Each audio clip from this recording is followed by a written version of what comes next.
कभी सोचा है अगर आपका ट्विन फ्लेम वापस नहीं आता तो क्या ये रिश्ता हमेशा के लिए खत्म हो जाता है? क्या वो गहरा एहसास जो आत्मा के स्तर पर जुड़ा था वो भी समय के साथ मिट जाता है, या फिर कुछ ऐसा है जो कभी नहीं टूटता? आज दिव्या मार्ग पर हम जानेंगे इस रहस्यमय सवाल का आध्यात्मिक सच। क्यों कुछ ट्विन फ्लेम्स वापस नहीं आते, फिर भी कनेक्शन हमेशा जिंदा रहता है? क्योंकि कुछ रिश्ते शरीर से नहीं, आत्मा से जुड़े होते हैं। क्या ट्विन फ्लेम वापस आते हैं? क्या वे वापस आएंगे? Will they return? इस बिंदु को गहराई से समझते हैं। ट्विन फ्लेम कनेक्शन में वापसी की सच्चाई। ट्विन फ्लेम कनेक्शन में अलगाव के बाद वापस एक साथ आना एक बहुत ही आम घटना मानी जाती है। हालांकि कुछ प्रमुख शर्तें और वास्तविकताएं हैं जिन्हें समझना जरूरी है। वापसी की संभावनाएं, द प्रोबेबिलिटी ऑफ रिटर्न। अधिकांश ट्विन फ्लेम मान्यताओं के अनुसार अधिकांश ट्विन फ्लेम्स वापस एक साथ आते हैं। आत्मा का आकर्षण। चूंकि आप और वे एक ही ऊर्जा के दो ध्रुव हैं, इसलिए एक चुंबकीय मैग्नेटिक बल हमेशा आपको एक दूसरे की ओर खींचता रहता है। ऊर्जावान संरेखन, एनर्जेटिक अलाइनमेंट। वापसी तब होती है जब दोनों व्यक्ति आंतरिक रूप से संरेखित, अलाइंड हो जाते हैं। यह तब नहीं होता जब आप उन्हें वापस चाहते हैं, बल्कि तब होता है जब आप उनसे आगे बढ़ चुके होते हैं और अपनी खुशी के लिए उन पर निर्भर नहीं होते हैं। हर्ष की बात। अक्सर जब पीछा करने वाला चेसर पीछा करना पूरी तरह से छोड़ देता है और अपनी जिंदगी पर ध्यान केंद्रित करता है, तो धावक अचानक वापस आ जाता है। कब होगी वापसी? The timeline is variable. वापसी की कोई तय समय सीमा नहीं है। यह कुछ सप्ताह, महीने या कई साल भी हो सकती है। आपके हीलिंग की गति, समय सीमा पूरी तरह से इस बात पर निर्भर करती है कि आप और आपका ट्विन फ्लेम अपने व्यक्तिगत विकास, इनर ग्रोथ और हीलिंग पर कितनी जल्दी काम करते हैं। ईश्वर का समय। यह मिलन हमेशा दैवीय समय, डिवाइन टाइमिंग में होता है, जिसका अर्थ है कि यह तभी होगा जब आप दोनों उच्चतम आत्मिक विकास के लिए तैयार होंगे। संकेत। वापसी से पहले अक्सर कुछ संकेत मिलते हैं, जैसे उनके बारे में बहुत अधिक सपने आना, उनकी ऊर्जा को महसूस करना, या अचानक हर जगह उनके नाम या जन्मदिन की संख्याएं दिखना। कब वापसी नहीं होती? When a reunion may not happen. यह सबसे मुश्किल सच्चाई है, लेकिन हर ट्विन फ्लेम का मिलन इस जीवन काल में हो यह आवश्यक नहीं है। Self sabotage.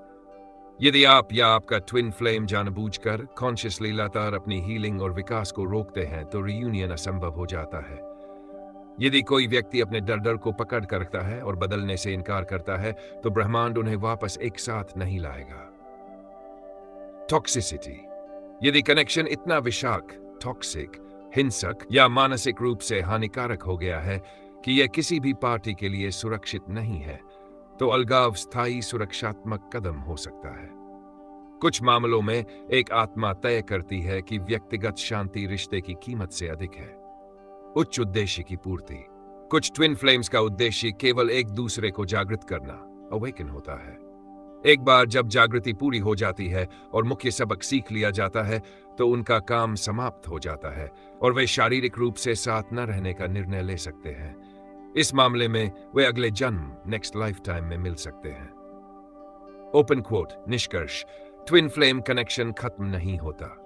यदि आपका ट्विन फ्लेम इस जीवन काल में वापस नहीं आता है, तो इसका मतलब यह है कि या तो आपकी आत्मा का सबक पूरा हो गया है, या आप दोनों ने अभी तक आंतरिक विकास का अपना हिस्सा पूरा नहीं किया है। सकारात्मक रूप से अपने आंतरिक कार्य पर ध्यान केंद्रित करना ही एकमात्र तरीका है, जिससे आप इस दर्द को विकास और मिलन के उत्प्रेरक में बदल सकते हैं। आपका लक्ष्य यह होना चाहिए कि आप उनके वापस आने का इंतजार करना बंद करें और खुशी को अपने भीतर खोजें। पर ध्यान केंद्रित करने के स्तंभ। ट्विन फ्लेम हीलिंग 3 मुख्य क्षेत्रों पर केंद्रित होती है। भीतरी बच्चा को ठीक करना, छाया को स्वीकारना और आत्म प्रेम फ्लव को स्थापित करना। भीतरी बच्चे, इनर चाइल्ड को ठीक करना। ट्विन फ्लेम अक्सर आपके बचपन के गहरे घावों को उजागर करते हैं। इन पर काम करना सबसे महत्वपूर्ण है। Journal therapy. एक नोटबुक लें और ये प्रश्न पूछें। जब मेरा ट्विन फ्लेम दूर जाता है तो मुझे क्या महसूस होता है? डर, परित्याग, अयोग्य महसूस करना। यह भावना सबसे पहले कब महसूस हुई थी? अपने भीतरी बच्चे को एक पत्र लिखे, उससे कहें कि तुम सुरक्षित हो, मैं तुम्हें कभी नहीं छोड़ूंगी। पुष्टि, अपने बचपन के नकारात्मक विश्वासों को बदले। नकारात्मक, मैं अकेला हूं और मुझे प्यार के लिए किसी और की जरूरत है। सकारात्मक, मैं अपने आप में पूरा हूं, मैं सुरक्षित हूं और मैं बिना शर्त खुद से प्यार करता हूं। बाउंड्रीज बनाना, उन रिश्तों, आदतों या स्थितियों से दूरी बनाएं जो आपके आत्ममूल्य सेल्फ वर्थ को कम करती है। अपने लिए नहीं कहना सीखें। छाया कार्य और आत्म स्वीकृति ट्विन फ्लेम आपकी वह छाया दिखाते हैं जिसे आप छुपाना चाहते हैं, जैसे गुस्सा, ईर्ष्या, नियंत्रण की इच्छा। दर्पण अभ्यास, जब आपका ट्विन फ्लेम आपको ट्रिगर करता है, जैसे आपको नियंत्रित करता है, तो अपने भीतर देखें कि आप कहां खुद को नियंत्रित कर रहे हैं या अपनी शक्ति किसी और को दे रहे हैं। ईर्ष्या को समझना, यदि आप उनसे ईर्ष्या करते हैं तो पूछें, यह ईर्ष्या मुझे क्या बता रही है? यह कौन सी कमी है जिसे मैं अपने भीतर विकसित नहीं कर रही हूं? क्षमा, खुद को, अपने ट्विन फ्लेम को और उस दर्द को क्षमा करें जो आपने एक दूसरे को दिया है। क्षमा का अर्थ यह नहीं है कि आपको उनके साथ होना है, बल्कि यह आपके अपने दिल को आजाद करना है। ऊर्जावान अलगाव का अभ्यास पीछा करने वाला। चेजर बनने से बचने के लिए आपको उनसे ऊर्जा के स्तर पर खुद को अलग करना होगा। मेडिटेशन, हर दिन 25 मिनट शांत बैठें। अपने ट्विन फ्लेम के बारे में सोचने पर खुद को न डांटें, बल्कि बस उस विचार को गुजर जाने दें। कॉर्ड कटिंग, कल्पना करें कि आपके और उनके बीच एक ऊर्जा का तार, कॉर्ड, जुड़ा हुआ है जिसे आप उनकी भावनाओं को महसूस करते हैं। कल्पना करें कि आप उस तार को प्यार से काट रहे हैं, ये घोषणा करते हुए कि मैं अब अपनी ऊर्जा का मालिक हूं। उच्च कंपन बनाए रखें, उन गतिविधियों में शामिल हो जो आपको खुशी देती है। गाना, नाचना, प्रकृति में समय बिताना। खुशी, शांति और कृतज्ञता की उच्च कंपन ही मिलन की ऊर्जा को आकर्षित करती है। जीवन उद्देश्य को खोजना, ट्विन फ्लेम यात्रा का उद्देश्य केवल एक दूसरे के साथ होना नहीं है, बल्कि दुनिया में अपना प्रकाश फैलाना है। जुनून का पालन करें, उन चीजों को खोजें जिन्हें आप करना पसंद करते थे लेकिन रिश्ते में रहते हुए छोड़ दिया था। कौशल विकास, कोई नई भाषा सीखे, एक नया शौक शुरू करे या अपने करियर में सुधार के लिए कोई कोर्स करे। अपनी ऊर्जा को बाहरी रूप से प्रवाहित करे। सेवा, दूसरों की मदद करे या किसी ऐसे काम में स्वयं सेवा करे जिसमें आपको गहरा संतोष मिलता हो। यह आपकी ऊर्जा को अपेक्षा से हटाकर योगदान पर केंद्रित करता है। परिणाम को जाने दें, अपनी आत्मा से कहें, मैं इस मिलन को दैवीय हाथों में सौंपता हूं। चाहे वे वापस आए या ना आए, मैं अपना जीवन पूरी खुशी से जीना चुनता हूं। जब आप इन चीजों पर ध्यान केंद्रित करते हैं तो आप सॉवरेनिटी की अवस्था में पहुंच जाते हैं। यह वह जादुई अवस्था है जो आपके ट्विन फ्लेम के लिए वापस आने का रास्ता साफ करती है, क्योंकि अब उन्हें आपको कुछ देने की आवश्यकता नहीं है, वे आपके साथ जुड़ने के लिए वापस आते हैं। शांति और स्वतंत्रता की कुंजी।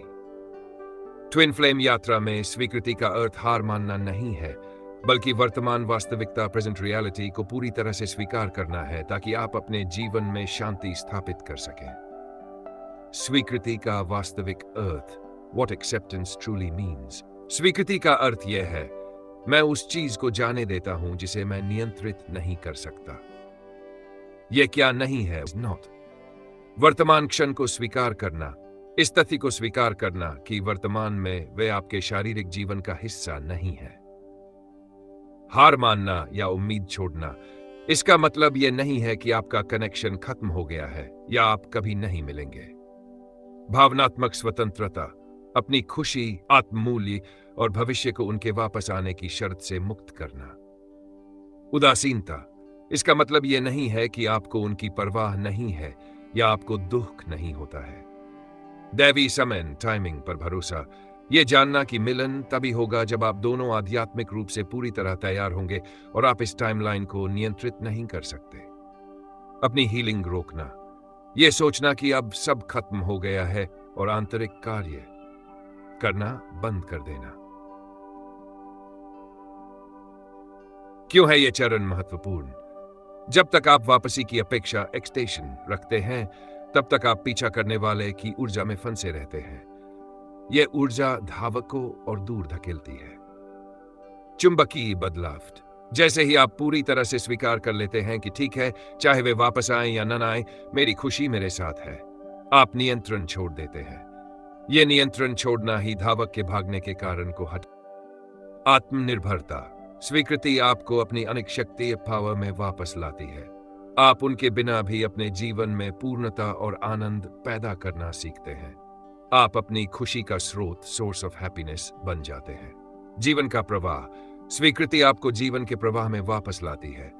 आप नए अवसर, नए रिश्ते, यदि आवश्यक हो, और नए जुनून, पैशंस के लिए खुद को खोलते हैं जो पहले आपके ट्विन फ्लेम के इंतजार में अटके हुए थे। स्वीकृति प्राप्त करने के व्यावहारिक तरीके, practical ways to achieve acceptance. स्वीकृति एक बार में नहीं आती, ये एक अभ्यास है। भावनाओं को महसूस करें, अपने दुख, क्रोध या निराशा को दबाएं नहीं, उन्हें महसूस करें, उनके लिए एक सुरक्षित स्थान बनाएं और फिर उन्हें जाने दें। वर्तमान पर ध्यान दें। हर बार जब आपका मन क्या वे वापस आएंगे पूछे, तो अपने आप को वर्तमान क्षण पर वापस लाएं। आज मुझे अपने लिए क्या करना है? उनका रोल समझे, उन्हें अपने शिक्षक के रूप में देखें। स्वीकार करें कि वे आपके जीवन में आए और चले गए ताकि आप आत्म प्रेम और आत्म मूल्य का सबसे महत्वपूर्ण सबक सीख सके। उन्हें धन्यवाद दें और आगे बढ़े। खुशी को फिर से परिभाषित करें। अपनी सफलता और खुशी को उनके साथ मिलन के परिणाम से अलग करें। एक ऐसा जीवन बनाएं जिसे आप उनके बिना भी पूरी तरह से प्यार करते हैं। Open quote. याद रखें, पूरी तरह से स्वीकार करना ट्विन फ्लेम रियूनियन को गति देने का सबसे विरोधाभासी तरीका है। जब आप वास्तव में उन्हें जाने देते हैं और अपनी खुशी में लीन हो जाते हैं, तो आप उच्चतम कंपरेशन पर होते हैं। यही वह कंपन है जो आपके ट्विन फ्लेम को वापस आकर्षित करता है। निष्कर्ष। ट्विन फ्लेम यात्रा कभी भी खत्म नहीं होती, क्योंकि यह कोई साधारण रिश्ता नहीं, बल्कि दो आत्माओं की विकास यात्रा है। अगर आपका ट्विन फ्लेम इस जीवन में वापस नहीं आता, तो इसका अर्थ यह नहीं कि कनेक्शन समाप्त हो गया, बल्कि इसका अर्थ है कि आप दोनों अपनी आत्मा के मार्ग पर आगे बढ़ रहे हैं, जहां हर अनुभव, हर दर्द, हर दूरी आपको अपने उच्चतर स्वरूप के और करीब ला रही है। कभी कभी ना मिलना भी एक प्रकार का मिलन होता है। मिलन अपनी आत्मा से, अपने उद्देश्य से और उस दैवीय प्रेम लव से जो किसी शारीरिक उपस्थिति पर निर्भर नहीं करता। अगर यह वीडियो आपके दिल को छू गया हो, तो इसे अपने जैसे खोज करने वालों तक जरूर पहुंचाएं। याद रखें, सच्चा ट्विन फ्लेम मिलन तब होता है जब आप अपने भीतर शांति, प्रेम और पूर्णता पा लेते हैं। यह था दिव्य मार्ग, जहां हम आत्मा की यात्रा, प्रेम और जागृति के रहस्यों को समझते हैं। सब्सक्राइब करें दिव्य मार्ग को और जुड़ें उस पथ से जहां हर उत्तर आपके भीतर छिपा है।